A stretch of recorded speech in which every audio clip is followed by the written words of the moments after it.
Halo teman-teman, perkenalkan nama saya Nur Juraida Maleng.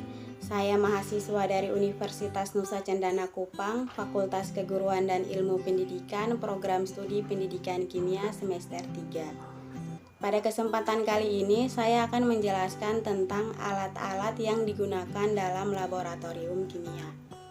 Langsung saja yang pertama yaitu gelas ukur.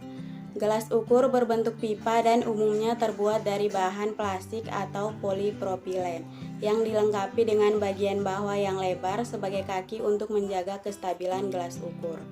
Fungsi gelas ukur adalah sebagai alat untuk mengukur volume larutan mulai dari volume 10 ml hingga 2 liter. Gelas ukur dapat digunakan untuk merendam pipet dalam asam pencuci. Selain itu, gelas ukur yang dilengkapi dengan tutup asa bisa digunakan untuk melarutkan zat sampai volume tertentu. Selanjutnya, cara menggunakan gelas ukur. Cara yang pertama yaitu menyiapkan larutan yang ingin diukur volumenya. Pilih gelas ukur dengan ukuran yang sesuai dan letakkan gelas ukur di tempat yang datar. Hal ini agar mempermudah dalam membaca skala volume larutan pada gelas ukur. Yang kedua, tuangkan larutan tersebut ke dalam gelas ukur. Saat menuangkan larutan ke dalam gelas ukur, jangan sampai larutan tersebut mengalir pada tepi gelas ukur, serta tuanglah larutan dengan hati-hati. Cara membaca skala pada gelas ukur bergantung dengan jenis larutan yang ingin diukur volumenya. Jika larutan tak berwarna, maka perhatikanlah batas meniskus cekung bagian bawah. Dan jika larutan raksa, maka perhatikan batas meniskus cembung.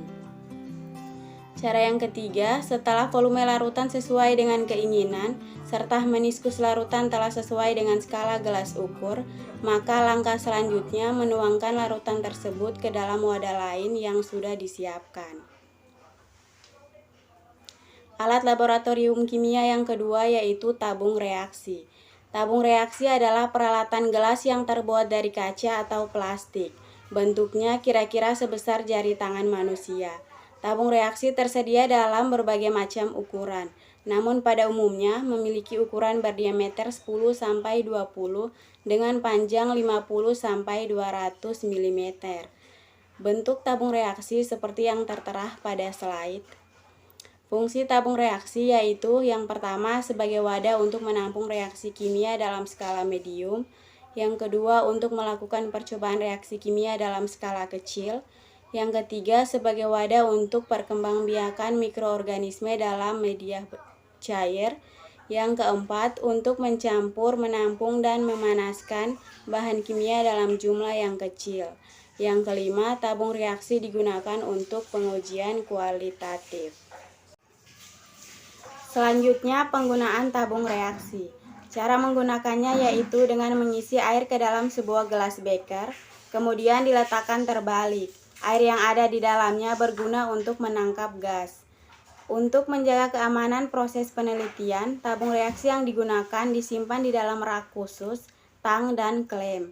Posisi dari penggunaan tabung reaksi selalu horizontal agar mampu memaksimalkan permukaan tabung reaksi sekaligus perkembangbiakan di dalamnya. Cara pemanasan bahan kimia menggunakan alat ini yaitu tabung reaksi dipanaskan terlebih dahulu ke dalam gelas kimia yang sudah diisi air. Kemudian proses pemanasan berlanjut dengan menggunakan kompor atau pembakar spiritus.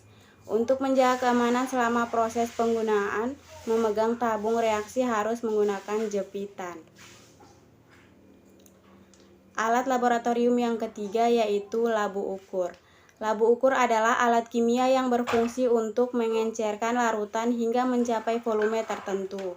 Alat yang terbuat dari kaca berbentuk labu ini juga bisa digunakan untuk menyisakan larutan kimia analitik dengan konsentrasi dan jumlah yang berakurasi tinggi. Keakuratan yang tinggi ini dikarenakan oleh bagian lehernya yang terdapat sebuah lingkaran gradisi, volume, toleransi, suhu, kalibrasi, dan kelas gelas. Pada lehernya juga terdapat tanda batas yang menunjukkan ukuran volume mulai dari 1 ml hingga 2 liter. Selain digunakan untuk mengencerkan larutan, alat ini juga digunakan untuk membuat larutan.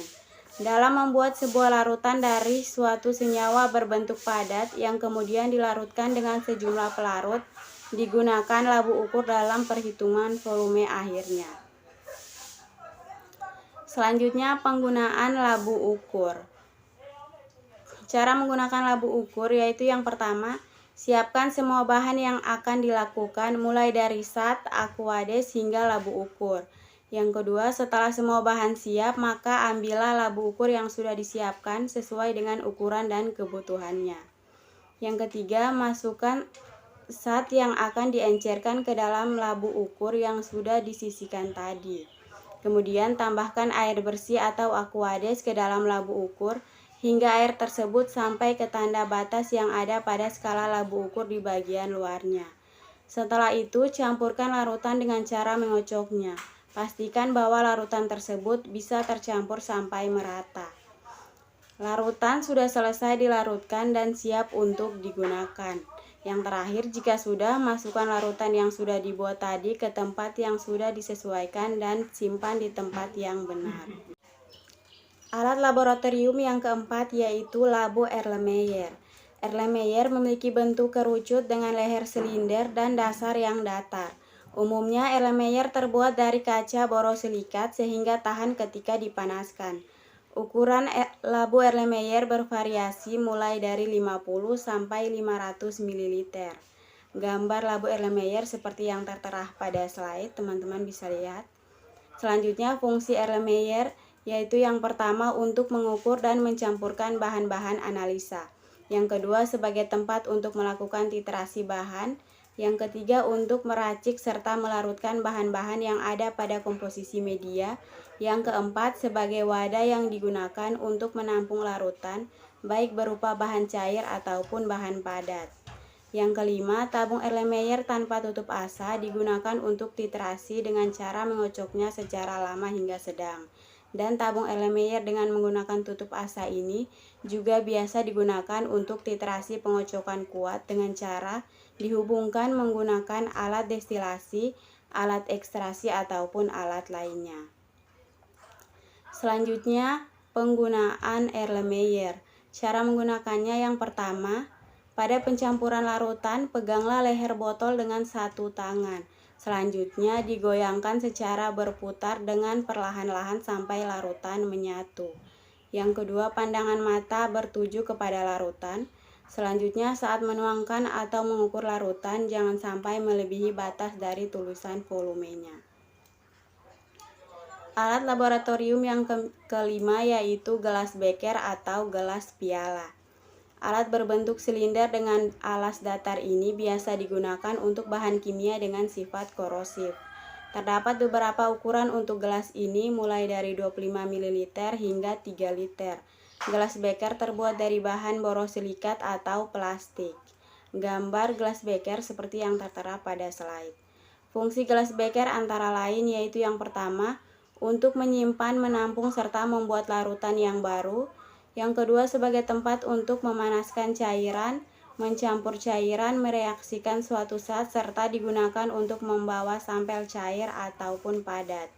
Yang ketiga untuk memanaskan bahan hot plate atau kompor mini laboratorium. Namun ini hanya dikhususkan untuk beker gelas yang terbuat dari bahan kaca borosilikat. Fungsi yang keempat yaitu untuk menampung suatu cairan titras dan juga filtrat dengan menggunakan hasil penyaringan. Selanjutnya, cara menggunakan beker gelas. Mengukur zat cair atau larutan. Beker gelas dimasukkan zat cair atau larutan yang akan diukur dengan menggunakan beker gelas. Perhatikan berapa volume yang dibutuhkan dengan melihat ukuran yang ada pada dinding beker gelas. Bila sudah mendekati, maka hentikan penuangan cairan. Selanjutnya, penggunaan beker gelas untuk menyimpan atau membuat larutan. Tuangkan zat cair pertama, kemudian masukkan zat yang kedua ke dalam beker gelas. Kemudian aduk menggunakan sendok hingga semua bahan tercampur dan terlarut. Jika dilakukan penyimpanan, maka pada bagian atas beker gelas ditutupi dengan aluminium foil dan kemudian disimpan. Selanjutnya, penggunaan beker gelas untuk memanaskan larutan pada hot plate. Maka masukkan zat cair ke dalam beker gelas yang akan digunakan untuk memanaskan. Kemudian nyalakan hot plate, letakkan beker gelas di atas hot plate dengan menggunakan sarung. Setelah dipanaskan sesuai dengan waktu yang ditentukan, kemudian angkat beker gelas dengan menggunakan sarung tangan agar tidak panas. Alat laboratorium yang keenam yaitu batang pengaduk. Batang pengaduk umumnya terbuat dari kaca pejal borosilikat. Bentuk alat ini seperti batangan kaca yang hampir mirip seperti sedotan minuman. Biasanya ukuran batang pengaduk memiliki panjang 15 cm dengan diameter 7 mm dan disertai dengan salah satu ujungnya yang pipi. Gambar batang pengaduk seperti yang tertera pada slide. Selanjutnya, fungsi batang pengaduk yaitu sebagai pencampur larutan kimia, baik itu larutan pekat ataupun larutan tidak pekat. Yang kedua, dapat digunakan untuk proses dekantasi larutan kimia. Yang ketiga, digunakan untuk menginduksi kristal dalam pengujian rekristalisasi. Yang keempat, dapat membantu memecahkan emulsi yang terjadi pada saat proses ekstraksi. Selanjutnya, cara menggunakan batang pengaduk, yaitu yang pertama, siapkan bahan kimia yang ingin dilarutkan dalam suatu wadah. Biasanya wadah yang digunakan adalah gelas beker. Kedua, campurkan kedua bahan kimia ke dalam gelas beker. Kemudian larutkan atau homogenkan larutan dengan mengaduk campuran menggunakan batang pengaduk. Alat laboratorium yang ketujuh yaitu pipet tetes. Pipet tetes memiliki fungsi untuk membantu memindahkan cairan dari wadah yang satu ke wadah yang lain dalam jumlah yang sangat kecil dari tetes demi tetes. Pipet tetes juga berfungsi dengan baik untuk menjaga kualitas dan sterilisasi cairan sehingga tidak akan terkontaminasi oleh suhu ruangan. Karena lubang yang ada pada pipet tetes bisa tertutup secara otomatis dan hanya bisa terbuka lalu mengeluarkan cairan ketika karet pipet ditekan. Gambar pipet tetes seperti yang tertera pada slide. Selanjutnya, cara menggunakan pipet tetes. Langkah yang pertama, ambil salah satu pipet tetes dan tekan bola karet yang ada di bagian atasnya. Ini dilakukan supaya udara yang ada pada pipet bisa keluar, jadi tidak akan tercampur ketika pipet dimasukkan ke wadah cairan. Selanjutnya, dalam posisi karet pipet yang ditekan, masukkan pipet ke dalam wadah cairan dan perlahan-lahan lepaskan tekanan pada karet pipet sehingga cairan bisa masuk ke dalamnya. Proses pengambilan sampel cairan disesuaikan dengan kebutuhan. Selanjutnya, ambil wadah lain untuk memindahkan cairan yang ada pada pipet. Cara memindahkan cairan dari pipet yaitu pencet karet pipet hingga cairan berhasil keluar. Gunakan sarung tangan agar tidak panas. Alat laboratorium yang ke-8 yaitu rak tabung reaksi. Rak tabung reaksi adalah alat yang umumnya terbuat dari kayu, tetapi ada juga yang terbuat dari stainless steel. Ia mempunyai 12 lubang dengan 12 cekungan di bawahnya untuk menyimpan tabung reaksi. Ukuran rak ini sekitar 20 x 10 cm. Pada bagian lainnya terdapat 6 batang kayu yang berfungsi sebagai tempat tabung reaksi dikeringkan.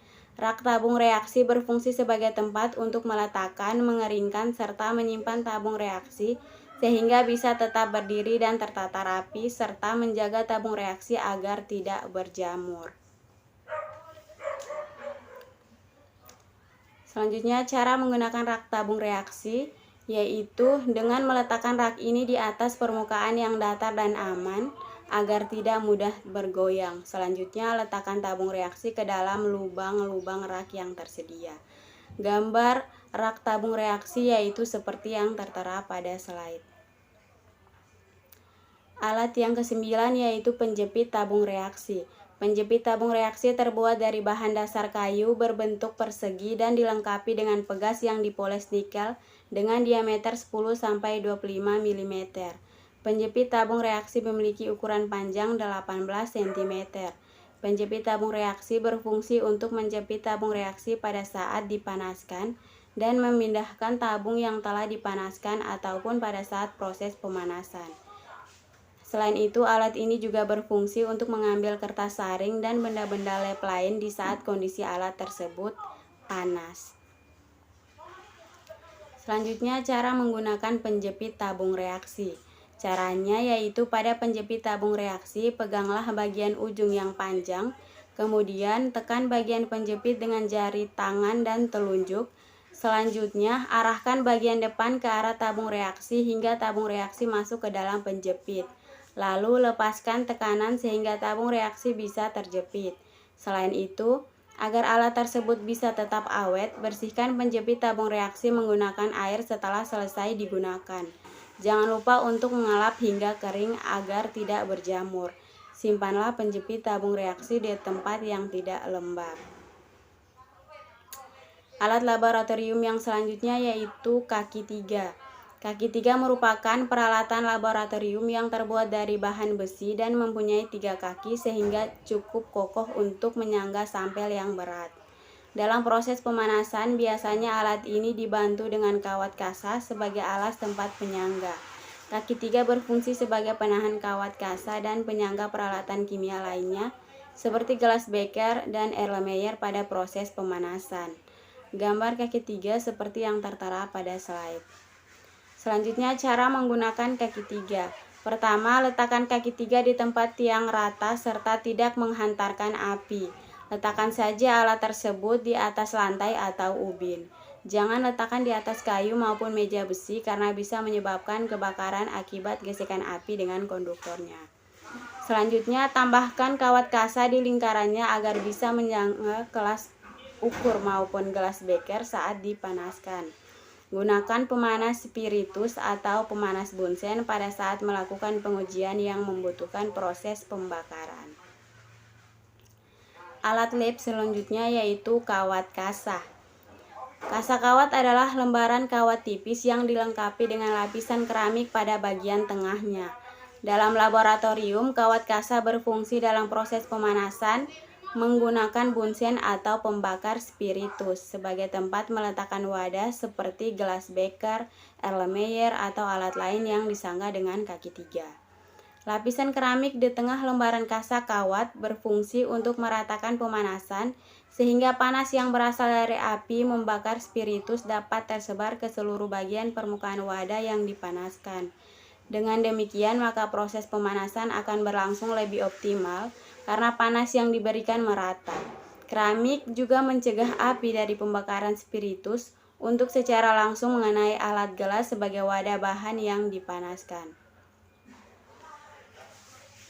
Cara menggunakan kawat kasa yaitu yang pertama, menyiapkan alat.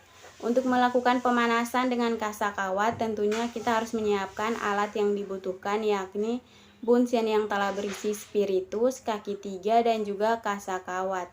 Siapkan juga alat pembakaran korek api untuk menyalakan bunsen. Cara yang kedua yaitu merangkai alat. Rangkai alat di mana bunsen berada pada posisi paling bawah, kemudian di atasnya terdapat penyangga kaki 3, dan kemudian pada bagian paling atas yakni kasa kawat. Pastikan bahwa posisi lapisan keramik pada kawat berada tepat pada bagian tengah pembakaran. Langkah yang ketiga yaitu menyalakan bunsen. Setelah semua alat dirangkai, maka dapat menyalakan bunsen menggunakan korek api. Selanjutnya, letakkan bahan yang akan dipanaskan dengan wadah pada kasa kawat. Alat lab selanjutnya yaitu pembakar spiritus. Pembakar spiritus berfungsi sebagai alat penunjang dalam proses pengujian yang membutuhkan pemanasan di dalamnya. Pengujian ini biasanya bersifat kualitatif dalam kimia analitik. Contohnya seperti pemanasan uji kualitatif pada tabung reaksi, Erlenmeyer, dan gelas beker. Selain itu, pembakar spiritus juga dapat digunakan sebagai alat untuk menguapkan bahan kimia dengan menggunakan cawan porselin. Tentu proses penguapan ini akan dibantu dengan rangkaian kaki 3 dan kawat kasa. Selanjutnya, cara menggunakan pembakar spiritus. Pertama, isi terlebih dahulu bahan bakarnya menggunakan spiritus. Kemudian tutup dan diamkan beberapa saat hingga sumbu pembakar ini menyerap secara sempurna. Jika sudah, pembakar spiritus sudah dapat digunakan untuk pengujian. Selanjutnya, nyalakan alat ini dengan korek api. Sementara untuk mematikan alat ini, kita hanya perlu menutupkan kembali dengan penutupnya. Alat lab yang selanjutnya yaitu corong pisah. Corong pisah berbentuk kerucut dengan tutup setengah bola ini biasanya digunakan dalam proses ekstraksi cair, yaitu proses pemisahan komponen-komponen fase pelarut dengan densitas yang berbeda. Corong pisah memiliki bagian penyumbat di atasnya dan keran di bawahnya. Alat lab kimia ini terbuat dari kaca borosilikat, sedangkan Kerannya terbuat dari teflon ataupun kaca. Fungsi corong pisah adalah untuk membuat dan mengencerkan larutan dengan ketelitian yang tinggi. Selain itu juga untuk memisahkan dua cairan yang tidak bercampur karena kepolarannya yang berbeda. Corong juga digunakan untuk melakukan pemisahan ekstraksi. Pemisahan dengan corong pisah hanya bisa digunakan untuk pemisahan cair dengan cair. Bentuk gambar corong pisah seperti yang tertera pada slide. Selanjutnya, penggunaan corong pisah. Cara menggunakan corong ini dapat dilakukan dengan campuran dan dua fase pelarut dimasukkan ke dalam corong dari atas dengan corong keran ditutup. Corong ini kemudian ditutup dan digoyang dengan kuat untuk membuat dua fase larutan tercampur. Kemudian dibalik dan keran dibuka untuk melepaskan tekanan uap yang berlebihan. Corong ini kemudian didiamkan agar pemisahan antara dua fase berlangsung. Penyumbat dan keran corong kemudian dibuka dan dua fase larutan ini dipisahkan dengan mengontrol keran corong. Alat lab yang selanjutnya yaitu labu destilasi. Labu destilat adalah labu yang digunakan dalam proses destilasi untuk menampung hasil akhir dari proses destilasi. Alat ini mempunyai pipa yang mengarah ke sisi. Pipa tersebut nantinya disambungkan pada gelas pendingin pada saat digunakan untuk destilasi. Labu destilat ini memiliki bentuk seperti labu alas bulat, namun umumnya memiliki ukuran yang lebih kecil. Cara menggunakan labu destilat yaitu dengan meletakkan campuran zat cair tersebut ke dalam alat ini. Selanjutnya, pipa di sisi labu akan dihubungkan dengan alat lain untuk menyalurkan uap atau hasil destilasinya. Pemasangan ini harus tepat agar hasil penyulingan bisa sempurna. Gambar labu destilasi seperti yang tertera pada slide. Selanjutnya, fungsi labu destilasi yaitu yang pertama, berfungsi untuk memisahkan larutan. Salah satu fungsi destilasi ialah memisahkan larutan ke dalam masing-masing komponennya. Sehingga ketika dua larutan dicampur melalui proses inilah, komponen dari masing-masing larutan dapat kembali dipisahkan secara sempurna. Fungsi yang ketiga, memisahkan bahan kimia beda kecepatan menguap. Selain memisahkan larutan yang memiliki komponen berbeda, alat destilasi juga berfungsi untuk memisahkan bahan kimia yang memiliki perbedaan titik didih pada komponen zatnya, di mana zat kimia yang memiliki titik didih lebih rendah akan menguap lebih dahulu dan bahan kimia yang memiliki titik didih tinggi akan menguap lebih lama. Fungsi yang ketiga yaitu memurnikan senyawa. Alat ini dapat membantu memurnikan senyawa yang memiliki titik didih berbeda sehingga dihasilkan senyawa yang mempunyai kemurnian tinggi. Alat laboratorium yang selanjutnya yaitu buret. Buret adalah alat gelas laboratorium berbentuk silinder yang memiliki garis ukur dan terdapat keran di bagian bawahnya yang berfungsi untuk mengeluarkan atau menghentikan cairan yang keluar. Buret digunakan untuk titrasi dengan presisi tinggi atau bisa juga untuk mengukur volume suatu larutan. Penggunaan buret. Cara menggunakan buret yaitu yang pertama, buret diklem pada statif dalam posisi tegak lurus dengan datar air. Yang kedua, periksa keran buret. Keran harus mudah diputar dan tidak bocor. Bila keran sukar diputar atau bocor, lepaskan keran tersebut dan oleskan permukaannya dengan vaselin. Yang ketiga, bilas buret dengan larutan yang akan dipakai untuk titrasi. Kemudian isi buret dengan larutan yang sama sampai di atas titik nol. Alirkan larutan dengan membuka keran dan usahakan kolom pipa di bawah keran terisi larutan atau tidak terdapat gelombang udara. Yang kelima, atur tinggi cairan sampai meniskusnya tepat pada angka 0 atau angka lain dan catatlah angka mula-mula ini. Demikian penjelasan dari saya. Sekian dan terima kasih.